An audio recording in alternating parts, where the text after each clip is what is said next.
There will always be Paris, and the Musée d'Orsay, what has it stood for and what will it represent tomorrow? Is it the temple of Impressionism?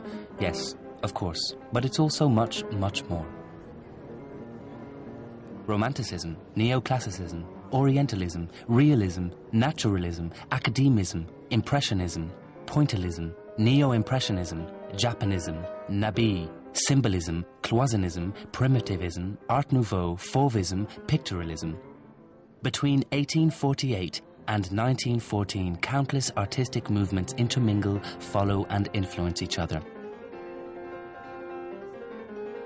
Each and every masterpiece displayed in the Musée d'Orsay reminds us of the richness and profusion of artistic and scientific invention during this period, at the turn of the 20th century, which even today continues to influence our daily lives and our outlook on the world.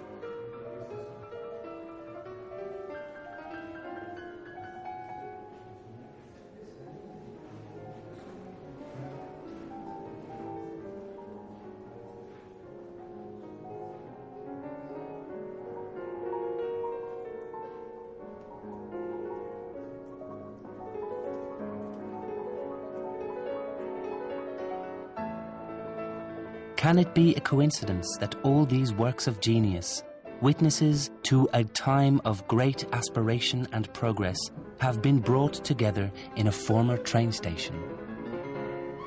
At the time of its inauguration in 1900, Orsay was the most modern railway station in Paris, the only one reserved for electric trains.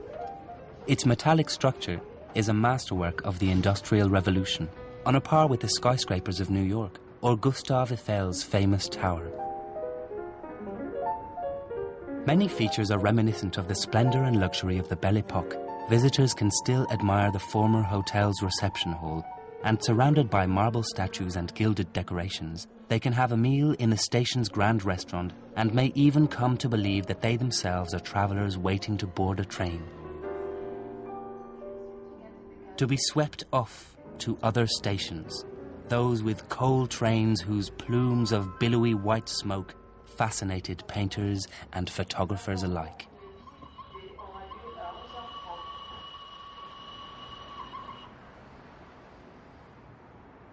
In the central gallery of the former station, bathed in sunlight, a series of sculptures takes one through half a century of artistic creation.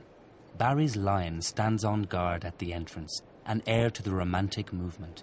The effervescent liveliness of Carpeau's dance creates a counterpoint to the rigid majesty of Rodin's Balzac, immortalized by American photographer Edward Steichen's haunting image.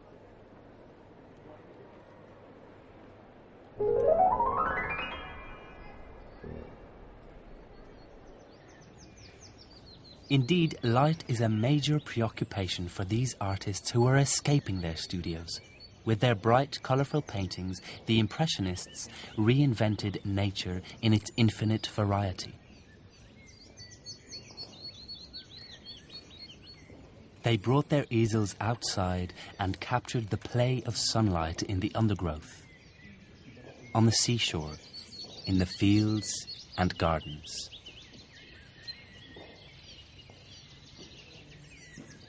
In their dialogue with nature, they were seeking an antidote to the frenzy of modern life.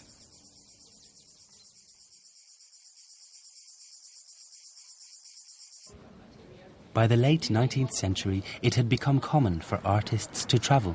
Thanks to the development of trains and other forms of transportation, they roamed further and further away in quest for inspiration. They grew fascinated with faraway and exotic cultures.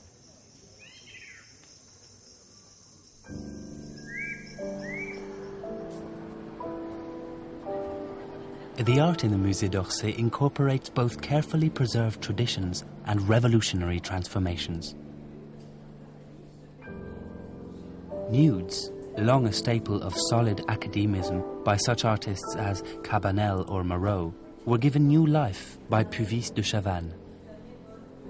completely revolutionized by Manet's shocking luncheon on the grass and Olympia, which exists in that ambiguous and fertile ground between tradition and modernity, and liberated from all conventions and taboos by Courbet's The Origin of the World, to be in the end refashioned by Cézanne.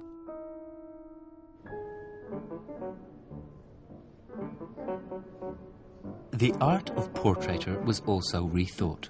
The bourgeois chose to be painted in poses hitherto reserved for princes and kings. Artists bore witness to the times by immortalizing famous writers. And the poète maudit. They also captured the mood of the period by showing the amusements and entertainments of a rapidly changing society. This, indeed, is modern life.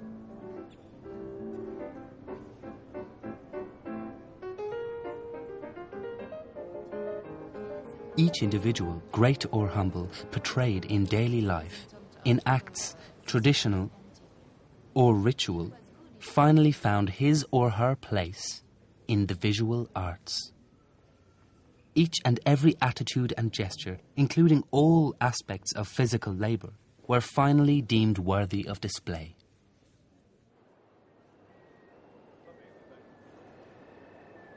The Musée d'Orsay is a total museum encompassing all art forms.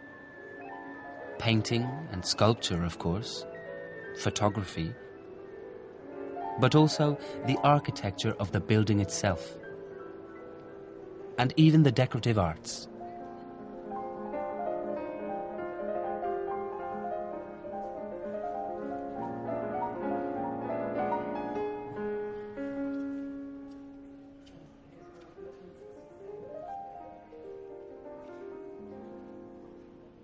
With every visit, one may discover a new painting or sculpture by a French or a foreign artist.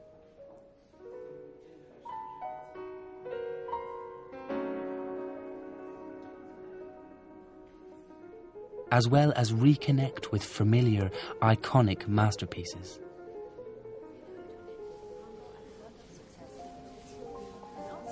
One leaves filled with images and emotions, hoping to return soon.